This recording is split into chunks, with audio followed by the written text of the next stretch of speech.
Hello guys, welcome to code কিডের academy. আর কিছুদিনের মধ্যেই স্টার্ট হতে চলেছে তোমাদের ম্যাকআউট বিসিএ ফার্স্ট সেমিস্টারের পরীক্ষা। তোমাদের মেজর সাবজেক্ট এবং সব থেকে ইম্পর্টেন্ট সাবজেক্ট হলো সি প্রোগ্রামিং। আর সি প্রোগ্রামিংয়ের সিলেবাস কিন্তু অত্যন্ত বড়। পরীক্ষাও সামনে, আর মাথার শুধু একটাই ভয় এখন চলছে, ভাই কি পড়বো। সিলেবাস দেখলে তো মনে হয় সবই ইম্পর্টেন্ট। তাই আমি ভাবলাম এমন একটা জিনিস বানাই যেটা থেকে বলবে আচ্ছা এইটুকু পড়লেই এক্সামের জন্য সেফ। আর সেই কারণে আমি বানিয়েছি C programming first semester question suggestion PDF. এটা কোনো র্যান্ডম সাজেশন না, আমি পুরো সিলেবাস ঘেঁটে আগের কোশ্চেন প্যাটার্ন দেখে যেগুলো পরীক্ষায় বারবার আসে সেগুলোকেই তুলে ধরেছি। এই পিডিএফে তুমি কি কি পাবে? এই পিডিএফে তুমি পাবে ইম্পর্টেন্ট থিওরি কোশ্চেন, কি কি প্রোগ্রাম আসতে পারে, প্রোগ্রামের প্যাটার্নগুলো কি কি হতে পারে, ঠিক আছে, এক্সামে কোন কোন টপিক থেকে বেশি কোশ্চেন আসে আর কোন কোন টপিক থেকে ভালো মতো নাম্বার স্কোর করা যায়।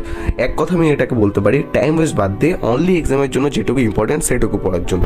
অবশ্যই এই সাজেশন এইটা বলে না যে এইটা তুমি যদি পড়ে নাও তাহলে তুমি 100% কোশ্চেন অ্যাটেন্ড করতে পারবে। ম্যাকআউট কিন্তু এইভাবে কোশ্চেন সেট করে না। এমনও কোশ্চেন আসতে পারে যেটা আউট অফ সিলেবাস হতে পারে বা কখনো হিস্ট্রিতে আমরা দেখিনি। সাজেশনটা ডাউনলোড করার জন্য তোমাকে যেতে হবে ভিডিওর ডিসক্রিপশনে, আর ডিসক্রিপশনে গিয়ে দেখতে পাবে একটা গুগল ড্রাইভের লিঙ্ক আছে। এই গুগল ড্রাইভের লিঙ্কে গিয়ে যখনই তুমি ক্লিক করবে আমাদের সাজেশনটা এখানে তুমি free of cost without any money download করতে পারবে। আমাদের চ্যানেলটাকে অবশ্যই সাবস্ক্রাইব করে নিও, ভিডিওটাতে লাইক করে দিও, এবং এরপর কিন্তু আরও যে বাকি সাবজেক্টগুলো আছে সব কটা সাজেশন এক এক করে আসতে থাকবে। তাই চ্যানেলটাকে অবশ্যই কিন্তু সাবস্ক্রাইব করে রাখো। Video guys in the next video.